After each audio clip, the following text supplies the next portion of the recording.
So we all know कि SSC Tech 65 के application forms जो है वो आउट हो चुके हैं, नोटिफिकेशन ऑलरेडी आउट है एंड आप में से बहुत लोगों ने फॉर्म फिलअप करना स्टार्ट कर दिया होगा. नाउ एज अ स्टूडेंट फिर भी बहुत सारे डाउट्स एंड क्वेरीज जो है वो दिमाग में आते हैं the moment we start preparing for the examination या फिर एप्लीकेशन फॉर्म फिलअप करते हुए, and which is obvious also because हर बार एक नया बैच, एक नया लॉट आता है, एक नया ग्रेजुएट का बैच आता है जो कि इस एग्जामिनेशन के लिए अप्लाई करता है. So whether you are a graduate or whether you are a repeater of the examination, this definitely session is for you and ये आपके सारे doubts and queries को clear कर देगा. तो मेरे पास जितने भी possible responses आए हैं मैंने सबको क्लब करने की कोशिश की है एंड इस सेशन के थ्रू आई एम श्योर आपके सारे डाउट्स एंड क्वेरीज जो हैं वो दूर हो जाएंगे.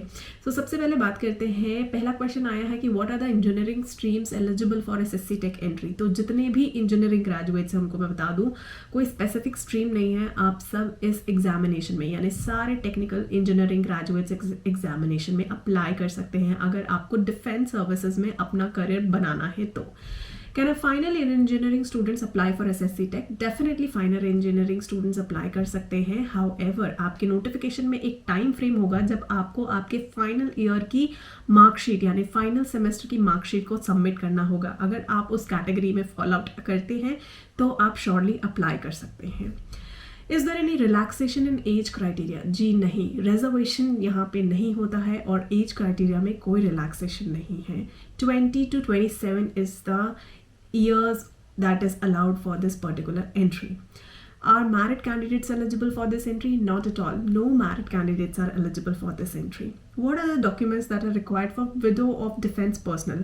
So सारे documents common होते हैं, सिर्फ आपका जो widow certificate होता है battle casualty के, वो certificate आपके पास surely होना चाहिए अगर आप widow defense personnel हैं और apply कर रही हैं. आपके लिए special privilege भी होते हैं जो notification form में एक अलग से mention किए होते हैं. सिलेक्शन प्रोसेस को लेके बहुत सारी क्वेरीज आती है कि minimum cut off percentage short listing का क्या है SSC टेक का. वाइल सो फार जितने भी मेरे एक्सपीरियंसेस रहे हैं अभी तक मैं आपको बता दूं कि इन केस ऑफ बॉयज़ जो कट ऑफ रहती है वो यूजुअली 60% एंड अबव रहती है. लास्ट टाइम भी आप देखेंगे मैंने बिल्कुल एक्यूरेट प्रेडिक्शन किया था और उससे पहले कई सालों से सिर्फ कुछ स्ट्रीम्स को छोड़ के depending upon the number of applications and competition के बेसिस पे हर बार जो एवरेज कट ऑफ जाती है मैक्सिमम सब्जेक्ट्स के लिए वो जाती है 60%. यानी अगर आपके 60% से ज़्यादा मार्क्स हैं तो आप शॉर्ट अपनी SSB प्रिपरेशन भी स्टार्ट कर सकते हैं इस एंट्री के लिए. वाइल वुमेन कैंडिडेट्स के लिए थोड़ा सा डिफिकल्ट होता है बिकॉज वहाँ पे depending upon the competition, depending upon the percentage of marks, वहाँ पे जो एग्रीगेट होता है वो कहीं ना कहीं आई वुड से 75+ के ऊपर जाते हैं depending upon the subjects also. Next question comes is कि how are candidates shortlisted for SSB interview? So shortlisting का अगेन जैसे मैंने बताया एक प्रोसेस होता है, एक कॉमन कट ऑफ रिलीज होगी एंड उस कट ऑफ के ऊपर जिन कैंडिडेट्स के मार्क्स होंगे वो ऑटोमेटिकली शॉर्टलिस्ट हो जाएंगे और आपके पास आपके ऑफिशियल ईमेल आईडी पे एक नोटिफिकेशन आ जाएगा. What happens if a candidates fail in medical examination? अगर आप मेडिकल में किसी भी स्टेज पे फेल करते हैं तो आप सेम डे घर वापस आ जाते हैं, यानी आपको फिर से ज़ीरो से स्टार्ट करना पड़ता है. इसे ऐसा नहीं है, इसमें अलग अलग स्टेजेस होते हैं जो मैं आपको अगले सेशन में ज़रूर डिटेल में बताऊंगी. राइट नाउ यहाँ पे मैं बता दूं कि अलग अलग स्टेजेस होते हैं. आप किसी भी स्टेज को डिस्क्वालीफाई करते हैं तो ऐसा नहीं है कि आपको उस पर्टिकुलर स्टेज से स्टार्ट करना होगा, बल्कि आपको ज़ीरो से दोबारा यानी स्टेज 1 से दोबारा स्टार्ट करना होगा और इस एग्जामिनेशन को अचीव करना होगा. So it's similar to like UPSC written examination की आपको दोबारा से प्री मेंस क्वालिफाई करके इंटरव्यू में जाना पड़ेगा. Next is there any negative marking? Not at all. SSB में कोई भी नेगेटिव मार्किंग नहीं होती है. However it's a very complex process of examinations but not much complex अगर आप इसको अच्छे से पढ़ाई करेंगे और अच्छे से इसकी स्ट्रैटेजी को समझ के इस एग्जामिनेशन के लिए अप्रोच करेंगे. What should I wear during the SSB interview process? Various types of clothings are required. Formal से लेके आपके GTO टास्क से रिलेटेड अलग अलग ड्रेस मटेरियल्स हैं विच आर रिक्वायर्ड. तो वो आपको नोटिफिकेशन में मिलेगा. अदरवाइज मैं आपके लिए भी डिटेल प्रोसेस वीडियो जल्दी ही शेयर करूँगी. इसके अलावा अब बहुत स्पेसिफिक क्वेश्चंस आते हैं एसएसबी इंटरव्यू को लेके कि कॉमन पर्सनल क्वेश्चंस क्या पूछे जाते हैं, साइकोलॉजी टेस्ट में क्या आता है, पीपीडीटी में क्या पूछा जाता है, जीडी कैसी होती है, एसएसबी इंटरव्यू में क्या टेक्निकल क्वेश्चंस पूछे जाते हैं, क्या नॉलेज होनी चाहिए। सो इट्स ये पूरा प्रोसेस जो है मैं आपको वो अपकमिंग वीडियो में एक्सप्लेन करूँगी, एक सेपरेट वीडियो बनाऊंगी सो दैट यहाँ पे क्लब ना हो, बट ये सारी क्वेरीज को मैंने कंबाइन कर लिया कि ये क्वेरीज भी, ये डाउट्स भी आते हैं।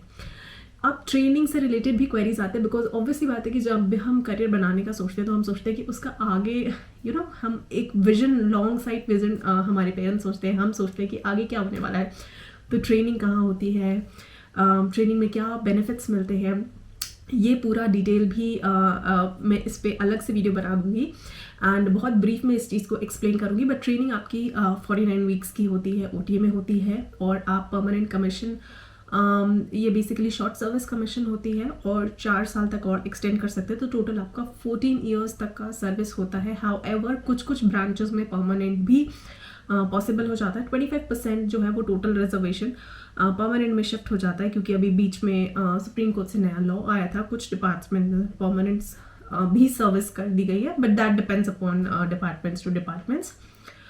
एंड कोई चैलेंजेस तो मैं नहीं कहूँगी ऐसे पर्टिकुलर ट्रेनिंग्स को लेके, but yes OTA times are also difficult. बहुत सारे लोग ऐसे भी होते हैं, उनको लगता है मेडिकल क्लियर कर लिया तो हम ऑफिसर बन जाएंगे, ऐसा नहीं है। एकेडमी में लास्ट डे तक आप अगर कोई भी गलती करते हैं और एक भी पैरामीटर क्लियर नहीं करते हैं तो आप ऑफिसर नहीं बन सकते और आपको एकेडमी से भी निकाल दिया जाता है। So when my brother was there, और उसने बताया था कि उसके बैच में बहुत सारे ऐसे स्टूडेंट्स थे जिन्होंने या तो खुद से गिव अप कर दिया, and even after at the last stage of the training बहुत सारे स्टूडेंट्स फेल हुए थे। At least 10 students dropped out, you won't believe this. तो ऐसा भी होता है एकेडमी में। लोगों को लगता है बस एसएसबी इंटरव्यू ही है, बट नहीं, ऐसा नहीं होता है। एकेडमी में भी बहुत लोगों को निकाला जाता है। करियर बेनिफिट्स की मैं बात करूँ तो सारे आपको पे and perks group A officer के मिलते हैं, और बहुत सारे और बेनिफिट्स होते हैं जो डिफेंस एग्जामिनेशंस और डिफेंस करियर में जाने वाले लोगों को मिलता है। उससे रिलेटेड अलग से सेशन मैं ज़रूर यहाँ पे डालने वाली हूँ। एप्लीकेशन प्रोसेस की बात की जाए तो जैसे कि एंट्री निकली है, साल में 2 बार ये एंट्री निकलती है और आप इस पे अप्लाई कर सकते हैं। एक नोटिफिकेशन अभी आउट है, एक आपका आई थिंक अक्टूबर नवंबर के आसपास दोबारा, और एक एंट्री जब आउट होगी वहाँ पे ये नोटिफिकेशन रिलीज होंगे। तो साल में 2 बार ये एंट्रीज होती हैं।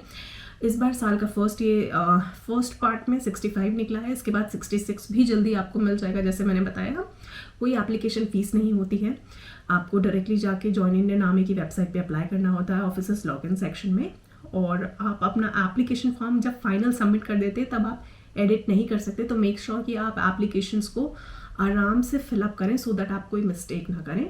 अगर कोई एप्लीकेशन में एरर हो जाती है, हाउएवर उसका रेक्टिफिकेशन तो पॉसिबल नहीं है, मगर जब एसएसबी इंटरव्यू अगर आपकी कॉल आती है और आपने कोई गलत इन्फॉर्मेशन फिलअप कर दी तो आप एक अंडरटेकिंग फिलअप कर सकते हैं, उसका एक सेपरेट फॉर्म आता है। इसके अलावा जैसे मैंने बोला कि कुछ लोग डिफरेंस पूछते हैं कि एसएससी टेक में और सीडीएस जो पैरेलल एंट्रीज होती हैं उनमें डिफरेंस क्या होता है। तो जैसे ये एंट्री आपको डायरेक्ट एसएसबी इंटरव्यू तक लेके जाती है, इसमें आपको कोई रिटन एग्जामिनेशन नहीं देना पड़ता। वहीं सीडीएस जो है आपको रिटन एग्जामिनेशन क्लियर करके फिर आपको एसएसबी इंटरव्यू देना होता है।